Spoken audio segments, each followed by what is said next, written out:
और तो अभी तक हमने पढ़ा है कि ओवम रिलीज हो चुका है from ovary, ovulation LH surge की वजह से हुआ है। अब हमने ये भी पढ़ चुके हैं कि जो फीमेल रिप्रोडक्टिव ट्रैक्ट है या फीमेल एक्सेसरी डक्ट्स है वो स्टार्ट होता है फ्रॉम फैलोपियन ट्यूब। ये फैलोपियन ट्यूब में fimbriae are finger like projections, याद है?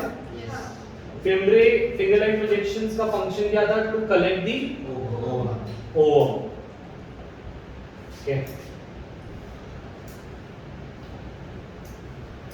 तो ओवरी से ड्यूरिंग ओव्यूलेशन, कौन से डे पर ओव्यूलेशन होता है? 14 डे पे ओव्यूलेशन होता है। तो egg is release from ovary which is collected by fimbriae. Fimbriae collect कर लेता है। फिम्ब्रे से जैसे वो कलेक्ट होता है तो वो पहले इस रीजन में जाता है। ये कौन सा रीजन है? एंकुला। Then isthmus. इन्फेंटिबुलम कहाँ है? इन्फेंटिबुलम पहले आया, एंकुला से पहले नहीं था। पहले इन्फेंटिबुलम, फिर एंकुला, फिर इस्थमस।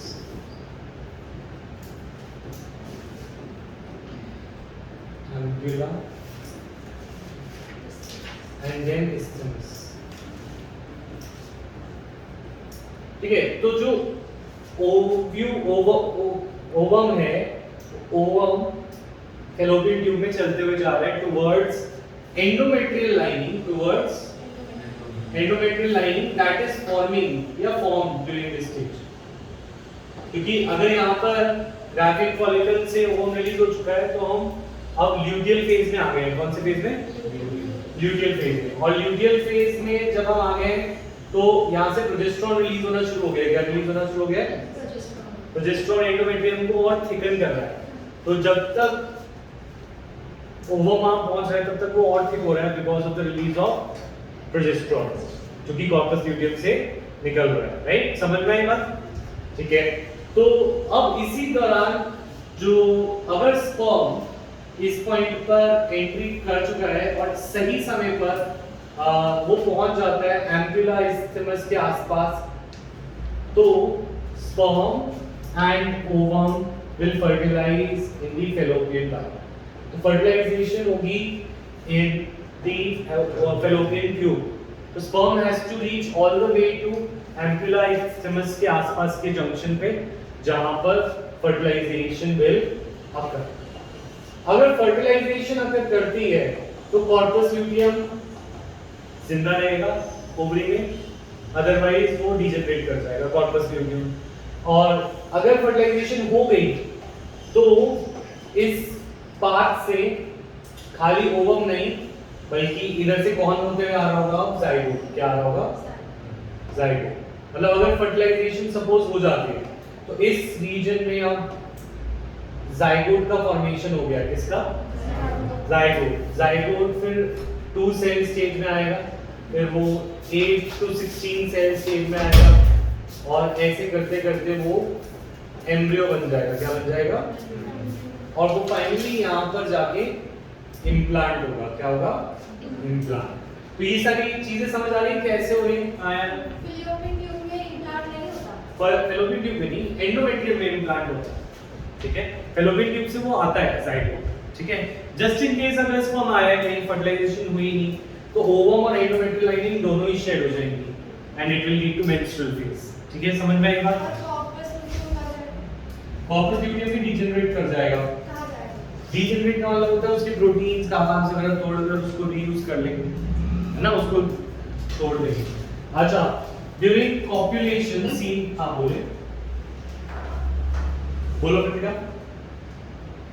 सुनने आगे समझ। ठीक है, ठीक है। During copulation, semen is released in the penis into vagina. This is called insemination. The definition of insemination, you think?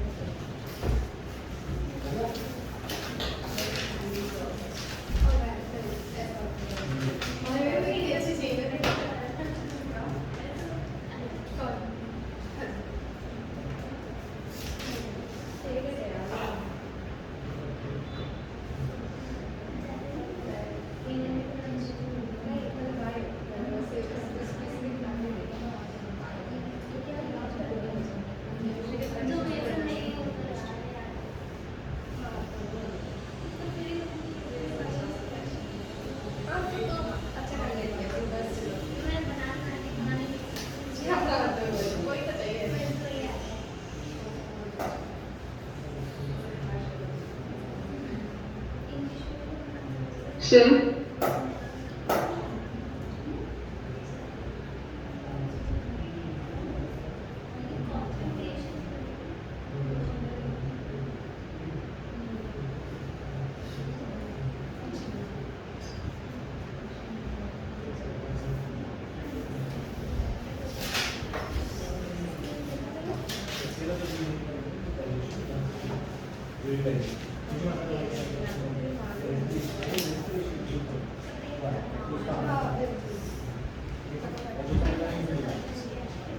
हाँ बोलो कृतिका।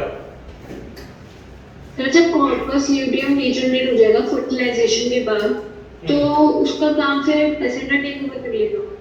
हाँ अगर प्रेगनेंसी के बाद थोड़ा टाइम तो वो रहेगा, पर उसके बाद फिर जब प्लेसेंटा बन जाएगा तो वो डिजनरेट कर जाएगा।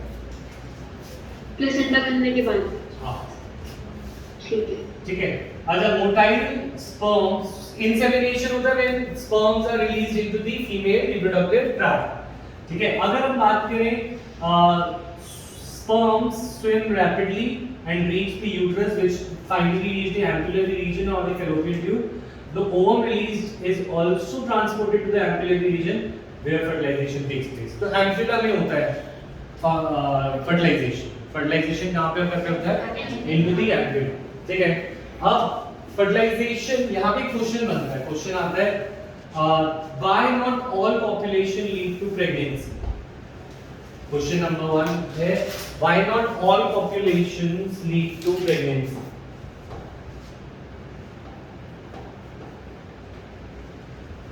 Why not all population lead to pregnancy? तो कह रहे हैं हर बार जब स्पर्म रिलीज हो जरूरी नहीं है कि फर्टिलाइजेशन हो पाए। क्यों? क्योंकि 28 डेज साइकिल है मेंस्ट्रुअल साइकिल, राइट? उसके अंदर से बहुत कम टाइम है जब वो एम्पुला में पाया जाएगा ओवम।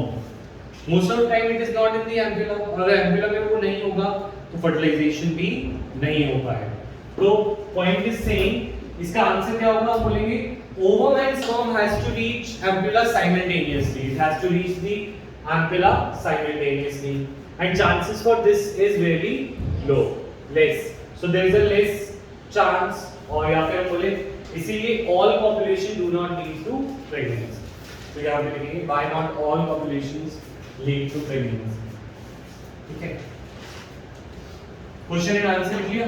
लिख लो, आंसर लिख लो।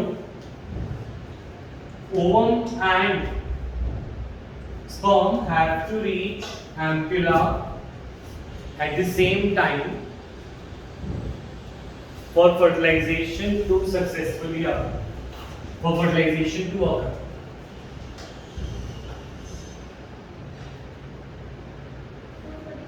Fertilization to occur. As chances for these are little less,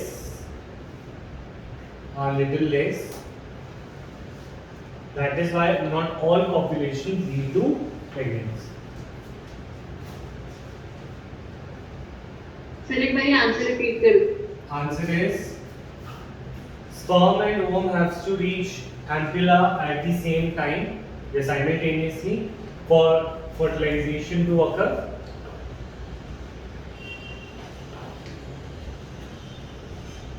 As chances for this is little less, so not all populations lead to pregnancy.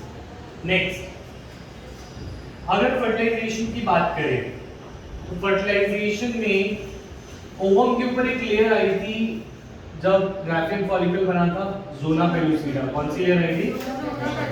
ठीक है। अब स्पर्म्स होते हैं मिलियंस, हमने पढ़ा था ना, बहुत सारे स्पर्म्स रिलीज होते हैं और उनमें से बहुत सारे स्पर्म्स हो सकता है पहुंच भी जाए, जरूरी नहीं है एक ही स्पर्म पहुंचे, इतना रास्ता पहुंच के 1 2 3 स्पर्म पहुंचे। तो सपोज अगर 3 स्पर्म पहुंच गए और एक ओवम है तो फर्टिलाइजेशन में कैसे काम बनेगा? क्योंकि अगर तीनों स्पर्म ने से फर्टिलाइज कर लिया तो क्रोमोसोम नंबर बढ़ जाएगा, है ना? अगर एक स्पर्म, हमें एक स्पर्म और एक ओवम को फर्टिलाइज करना है तो ये काम में हेल्प करता है जोना पेलुसिडा। क्या करता है? Zona pellucida. तो तुम्हें याद होगा स्पर्म के अंदर एक एक्रोसोम करके एक रीजन था, और हेटेरोजोम जो रीजन था जो तुमने डायग्राम में बिल्कुल नहीं बनाए थे, गायब ही कर दिया था, पता नहीं क्यों। बनाया और हेटेरोजोम अपनी सिक्रीशन रिलीज करता था, ये नहीं लिखा था। हाइड्रोलाइटिक एंजाइम होती है, उसमें क्या होते हैं, हाइड्रोलाइटिक एंजाइम। ये हाइड्रोलाइटिक एंजाइम्स ज़ोना पेलुसिडा को ब्रेक कर देते हैं। क्या कर देती हैं, ब्रेक करके उसके जेनेटिक कंटेंट को ओवम में रिलीज करा देते हैं। तो पहले वो एंजाइम ज़ोना पेलुसिडा को ब्रेक कर देता है और फिर स्पर्म का जो डीएनए है वो डीएनए ओवम के अंदर इंट्रोड्यूस कर दिया जाता है। दोनों के क्रोमोसोम 23 स्पर्म से आए, 23 ओवम से आए, 46 जाइगोट में रीस्टोर हो गए। ये वाली बात समझ? हां, हाइड्रोलाइज माने ब्रेक करना है ना, हाइड्रोलाइज माने ब्रेक करना। तो वो ये ज़ोना पेलुसिडा को एक जगह पे ब्रेक कर देता है और इस वजह से वो अपना क्रोमोसोम कंटेंट उसमें डालता है। तो मतलब और भी तो है आसपास का मतलब अब जैसे ही ये एक बार एक जगह पे ब्रेक हो जाती है ज़ोना पेलुसिडा, तो उसमें केमिकल चेंज आता है। क्या आता है? और अब वो हेटेरोजोम के एंजाइम से हाइड्रोलाइज नहीं हो सकती कहीं पे। तो zona pellucida upon fertilization with a single sperm undergoes a chemical change. क्या अंडरगो करता है? जैसे एक जगह पे उसका ब्रेकेज हो जाता है तो बाकी जगह पे वो इम्परमेबल हो जाता है, यानी कि उसके अंदर कोई केमिकल चेंज की वजह से और स्पर्म अटैक नहीं करता। तो इस वजह से only one sperm fertilises one ovum. तो यहाँ पे लिखा हुआ है, देखो इसमें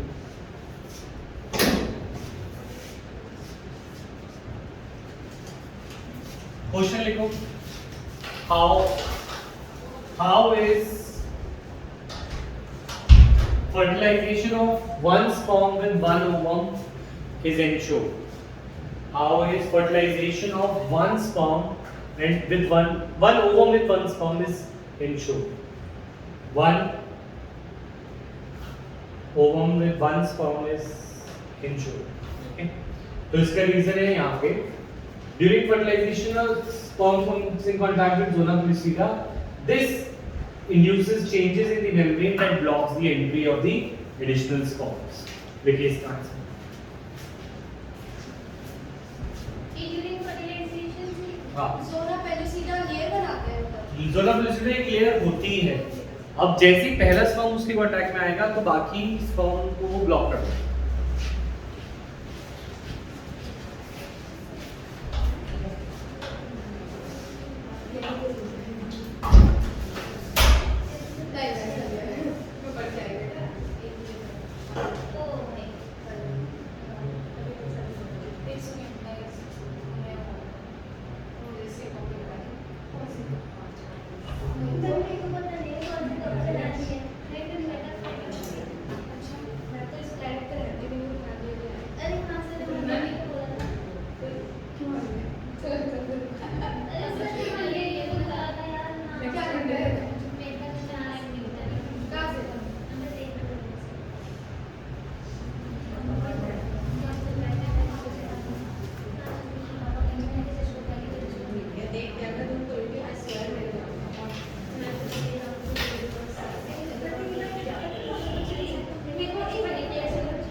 हो गया?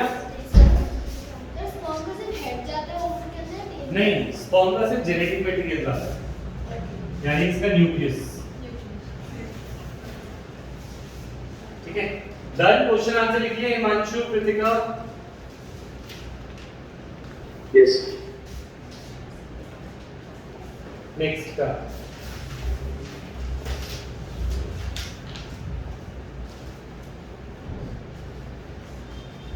अच्छा, डायग्राम कभी भी आ सकता है, कुछ भी आ सकता है। तो यहाँ पे हमें कुछ और सेल्स दिख रहे हैं जो ओवरी के बाहर, ओवम के बाहर इकट्ठे हुए हैं। That is corona radiata, loose cells है, मेम्ब्रेन नहीं, कोरोना रेडिएटा। और एक स्पेस है जो कि जोना पेलुसिडा के बाहर और ओवम के बीच में आ रही है, इसको बोल रहे हैं पेरीविटेलाइन स्पेस। ठीक है, ओवम और जोना पेलुसिडा के बीच में एक स्पेस दिख रही है तुम्हें, डार्क डार्क, तो इसे बोल रहे हैं पेरीविटेलाइन स्पेस। ठीक है, corona radiata extra loose cells है और perivitelline space is the gap between या space between zona pellucida and the तो यहीं पे केमिकल केमिकल। तो जोना पेलुसिडा में चेंज आ, केमिकल का चेंज पूरी जोना पेलुसिडा में आ। ठीक है, अच्छा अब हम आते हैं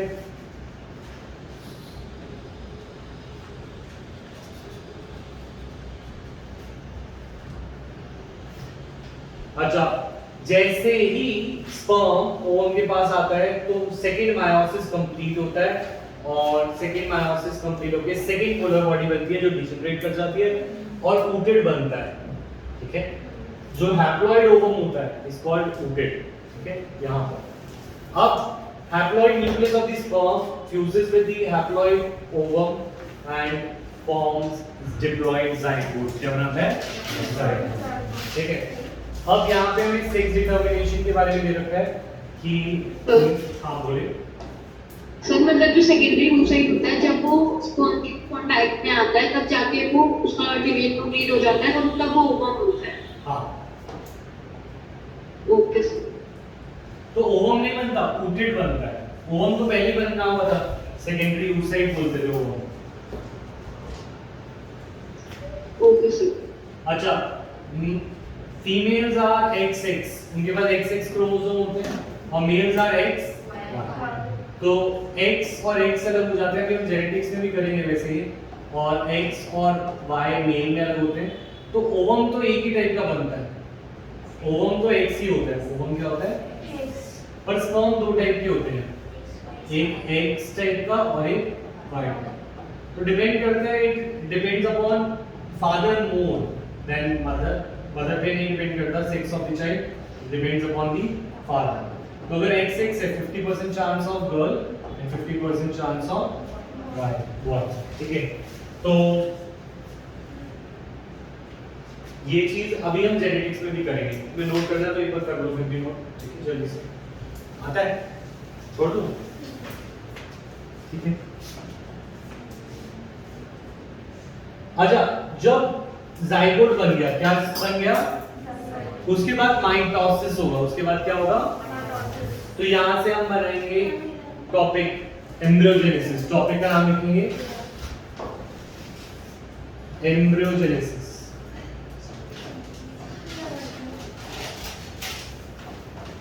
एम्ब्रियोजेनेसिस माने एम्ब्रियो कैसे बनता है। एम्ब्रियो बनता है when mitosis starts in the zygote as it moves through isthmus of oviduct or cleavage towards uterus and forms 2, 4, 8, 16 cells known as blastomeres. Point number 1. देखिए ये क्या कह रहा है? कह रहे जैसे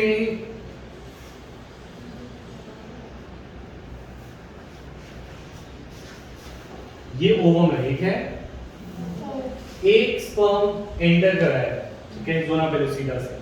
मेन यहां तक तो हेड भी दिखा रहे हैं वैसे, जो तुम दूसरे दिन, पर टेल तो नहीं, पर मेनली जेनेटिक मटेरियल ट्रांसफर होता है। ठीक है, तो यहां पर एक सेल होता तो जाइगोट, फिर एक सेल डिवाइड हो गया दो सेल में। कितने में? 2 से 4 सेल, 4 से 8 सेल, और 8 से फिर होंगे 16, क्योंकि माइटोसिस में 2 के ही चलता रहेगा रिलेशन। तो ये सारे जो सेल्स हैं, इन सेल्स को बोलते हैं ब्लास्टोमेयर्स। क्या बोलते हैं? ब्लास्टोमेयर्स। सेल को, पूरे स्ट्रक्चर को नहीं, ठीक है।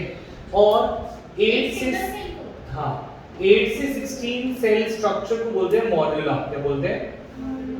80 अभी आगे आएगा। तो पहले पॉइंट नंबर 1 बना। 16 को ही बोलते हैं। नहीं, किसको? मॉड्यूला 16 को ही बोलते हैं। अभी मॉडल को छोड़ दो, अभी मॉडल आगे आएगा। मॉडल पहले तुम ये वाली लाइन लिखो और ये समझो, ये समझ आ गई तो पूछो। वेनी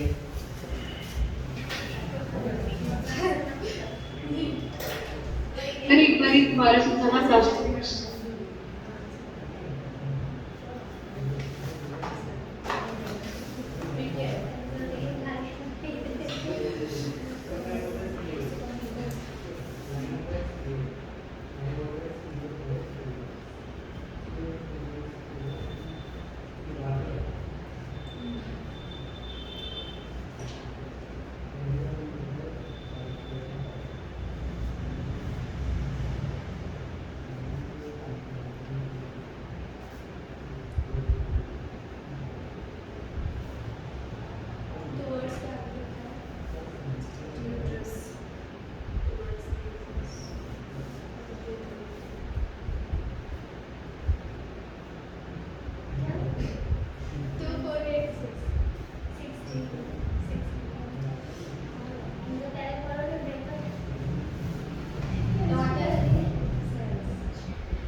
यस डन। कृतिका कुछ पूछ रहे थे, बोलो। सर मैं पूछ रही थी एक बार ये प्लास्टोमर्स दोबारा और समझाओ। ब्लास्टोमर्स जो माइटोसिस से सेल्स बनते हैं उनको बोल रहे हैं। तो जो सेल्स माइटोसिस से जो सेल डिवीजन होता है उनको बोल रहे हैं। सेल्स डिवाइड होकर जो डॉटर सेल्स बनती हैं उनको ब्लास्टोमर्स बोल रहे हैं। अब ये पूरे एम्ब्रियो को क्या बोलते हैं उसकी बात करते हैं, ठीक है? दोबारा वो ब्लास्ट कहते हैं वो सेल्स को डॉटर सेल्स। ठीक है सर। अच्छा मैं दोबारा से बता रहा हूँ वही लाइन। तो देखो सबसे पहले तो यहाँ पे ओवरी आ रहा है, ओवम आ रहा है। ओवम एम्पुला में स्पर्म से क्या होगा? फर्टिलाइज। जब वो स्पर्म से फर्टिलाइज हुआ तो जाइगोट बना। वो सिंगल सेल का होगा पर जल्दी वो 2 सेल का हो जाएगा। हाँ जाइगोट। ये रीजन इस्थेमस है। मेरे इस्थेमस में जब वो चलता है और वो सेल डिवीजन करता है तो सेल डिवीजन को क्लीवेज बोलते हैं। क्या बोलते हैं? क्लीवेज। तो पहले क्लीवेज में 2 सेल, सेकंड क्लीवेज में 4, फिर 8। जो इनके सेल्स होते हैं इन सिंगल सेल को ब्लास्टोसिस्ट बोलते हैं। क्या बोलते हैं? ब्लास्टोमेयर। क्या बोलते हैं? पहली लाइन समझ आ गई? ठीक है, बढ़े आगे। सेकंड लाइन का सब कुछ इस्थेमस में है। अभी तक वो यूट्रस पहुंचा नहीं, यूट्रस तक जा रहा है। अच्छा जब 8 से 16 सेल्स की जो स्टेज होती है उसको बोलते हैं मॉर्यूला। क्या बोलते हैं? तो जब 8 सेल स्टेज, ये 8 सेल स्टेज है जिसमें ओवरऑल पूरे 8 सेल हो या 16 सेल हो, ऐसा एम्ब्रियो मॉर्यूला कहलाता है। क्या कहलाता है? और 32 सेल स्टेज ब्लास्टोसिस्ट कहलाता है। 32 सेल स्टेज को बोलते हैं ब्लास्टोसिस्ट। तो टोटल 3 टर्म्स आई थी। एक आई ब्लास्टोमेयर। क्या आई? Blastomere is the daughter cells of the cleavage जो बनते हैं उन्हें हम बोल रहे हैं blastomere. Morula is 8 to 16 cell stage of embryo। हाँ बोलो। सर जो 8 से 16 से स्टेज है इसमें मॉड्यूलर सेल का नाम है स्ट्रक्चर का। मॉड्यूलर पूरा स्ट्रक्चर है और उसके सेल्स अभी भी ब्लास्टोसिस्ट है। ओ ब्लास्टोमेयर हाँ। ठीक है सर। और 32 सेल स्टेज को यानी 32 सेल के स्ट्रक्चर को बोलते हैं blastocyst. Modular contains 8 to 16 blastomeres. Blastocyst contain 32 blastomeres. ठीक है। अच्छा, इम्प्लांटेशन होती है ब्लास्टोसिस्ट के स्टेज पे। किसके स्टेज पे? 32 सेल पे वो जाके एंडोमेट्रियम में इम्प्लांट हो जाता है। ठीक है।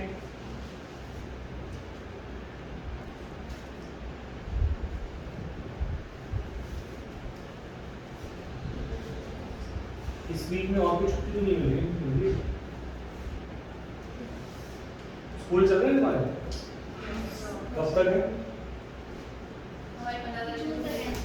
जून 15 जून। गर्मी नहीं एक्स्ट्रा क्लास तो बच्चों को होगा ना। अच्छा, ब्लास्टोसिस्ट के अंदर 2 लेयर्स होती है। एक जो आउटर ये दिख रही है रेड जो है मार्कर, इसे बोलते हैं ट्रोफोब्लास्ट। क्या बोलते हैं? तो ब्लास्टोसिस्ट में 2 लेयर होती है, एक ट्रोफोब्लास्ट, 32 सेल्स कुछ इस तरीके से अरेंज होते हैं, और अंदर की साइड में इसे बोलते हैं inner cell mass.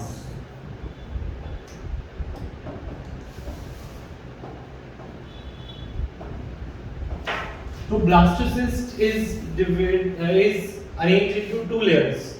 Outer layer trophoblast and another layer inner cell mass. Blastocyst है पूरा स्ट्रक्चर, है ना? जो बाहर की लेयर बनती है सेल्स की उनको बोलते हैं ट्रोफोब्लास्ट। मतलब उसमें भी ब्लास्टोमेयर है, ट्रोफोब्लास्ट। हाँ, और इनर सेल मास अंदर के सेल्स को बोलते हैं। ठीक है। ये किसके अंदर होता है? ब्लास्टोसिस्ट। ठीक है। तो अभी तुमने एक पॉइंट लिखा था, उसके आगे पॉइंट लिखे एम्ब्रियोजेनेसिस में। तो यहाँ पे 8 to 16 ब्लास्टोमेयर्स की जो स्टेज है उसे बोलते हैं मॉड्यूला। ये पॉइंट नंबर 2 था। एंड पॉइंट नंबर 3 ये, अच्छा ये क्या है? थर्ड पॉइंट है morula continues and divide transform into blastocyst and blastomeres are arranged into different layers, trophoblast and inner cell mass. ये point number 3.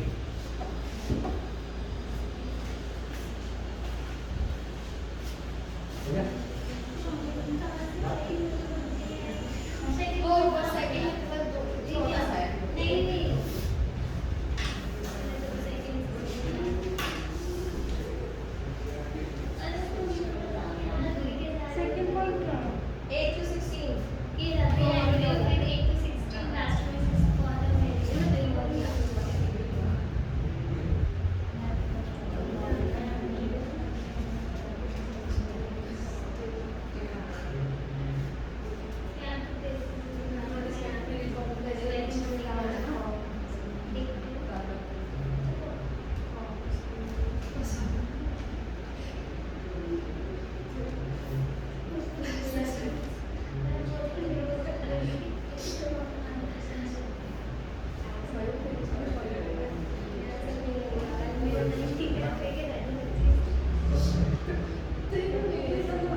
3 पॉइंट बना लिए इनर सेल मास। अच्छा, इम्प्लांटेशन इसी पॉइंट पे होता है। तो trophoblast gets attached to endometrium. इधर खाने वाला पॉइंट बताना। थर्ड वाला पॉइंट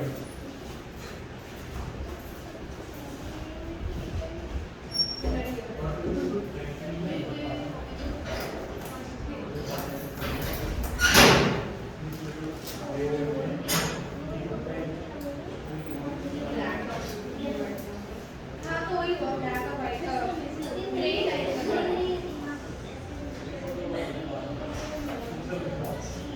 मतलब हाथ से कुछ भी बोल रहे हो तो नहीं व्हाइट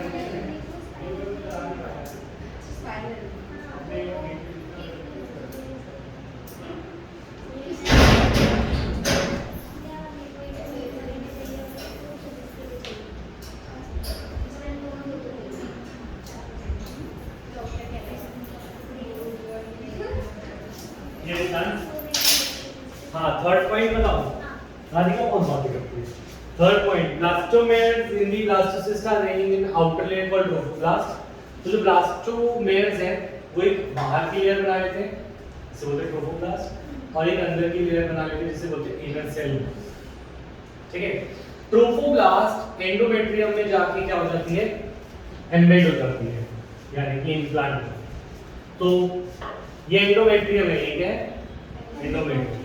एंडोमेट्रियम में जाके ट्रोफोब्लास्ट और इनके बीच में कनेक्शन बन जाता है, एंड यूट्रस के सेल्स यानी कि एंडोमेट्रियम के सेल्स भी डिवाइड करते हैं रैपिडली, और वो ब्लास्टोसिस्ट को वो कर लेते हैं, क्या कर लेते हैं, कवर कर लेते हैं।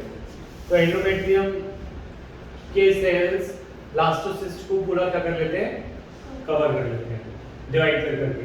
तो इसे बोलते हैं इम्प्लांटेशन। इसे क्या बोलते हैं, इम्प्लांटेशन। ठीक है, तो अब ये पॉइंट नंबर हो गया 4, इम्प्लांटेशन।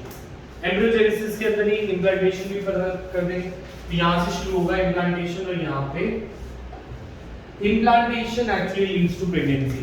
इवन इफ हो सकता है जाइगोट बन गया हो पर वो इम्प्लांट ना हो पाए, तो उस केस में प्रेगनेंसी नहीं हो पाएगी। ठीक है, जल्दी से कंप्लीट करें। इम्प्लांट करना माने फिक्स हो जाना, इम्प्लांट करना माने फिक्स हो जाना। तो जो एम्ब्रियो है that get fix inside the uterine walls. बनाओगे 4 पॉइंट इस पहले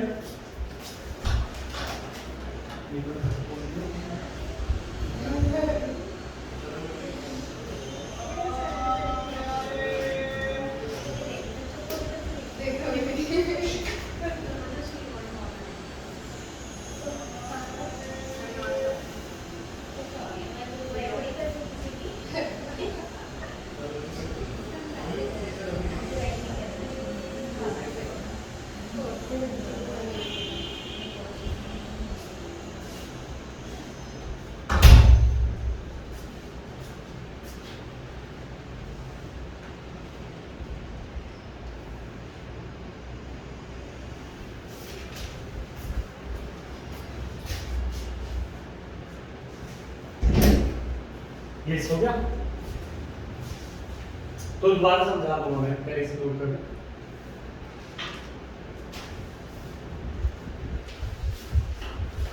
कल भी क्लास है और थर्सडे भी है, दोबारा बताओ, बस थोड़ी दिन और छुट्टी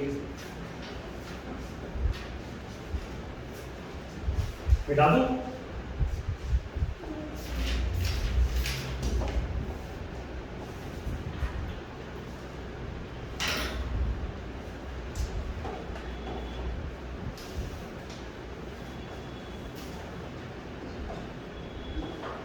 तो देखो राधिका, ये इनर मोस्ट लेयर कौन सी होती है, यूट्रस की एंडोमेट्रियम है ना। ब्लास्टोसिस्ट आया है यहाँ पे, क्या आया, ब्लास्टोसिस्ट। ब्लास्टोसिस्ट की आउटर लेयर क्या होती है, ट्रोफोब्लास्ट। क्या होती है, ट्रोफोब्लास्ट एंडोमेट्रियम से कनेक्ट हो जाती है। ठीक है, और फिर एंडोमेट्रियम जो होता है, जो यूट्रस की लाइनिंग है, वो और डिवाइड होती है। डिवाइड होकर वो पूरे ब्लास्टोसिस्ट को अपने साथ जोड़ लेती है। इस ये प्रोसेस ट्रोफोब्लास्ट के ऊपर के, हाँ ऊपर यूट्राइन टिश्यू, यानी ये यूट्रस का टिश्यू, यूट्राइन टिश्यू बार बार डिवाइड होकर उसको कवर कर लेता है ट्रोफोब्लास्ट, और इस वजह से ये यहाँ पे फिक्स हो जाता है। इस प्रोसेस को बोलते हैं, एंडोमेट्रियम। हाँ एंडोमेट्रियम में ब्लास्टोसिस फिक्स हो जाता है, इसे बोलते हैं इम्प्लांटेशन। फिर यहाँ पे वो 9 मंथ्स तक रहेगा, जिसे बोलते हैं जेस्टेशन, जहाँ पे फीटस का डेवलपमेंट होगा, बेबी इसी से डेवलप होगा ब्लास्टोसिस। ब्लास्टोसिस में जो इनर सेल मास है ना, जो ब्लास्टोसिस में इनर सेल मास है, वही धीरे धीरे धीरे धीरे फीटस बन जाएगा, इनर सेल मास, ठीक है। तो हम पढ़ेंगे उसके बारे में जब हम एम्ब्रियोनिक डेवलपमेंट के बारे में। तो ये अटैच जो होता है इनर सेल मास ही होता है या फिर कहीं से भी होता है? अटैचमेंट ट्रोफोब्लास्ट से होती है, हाँ, पर fetus जो होता है- इसमें दिखा रखा है।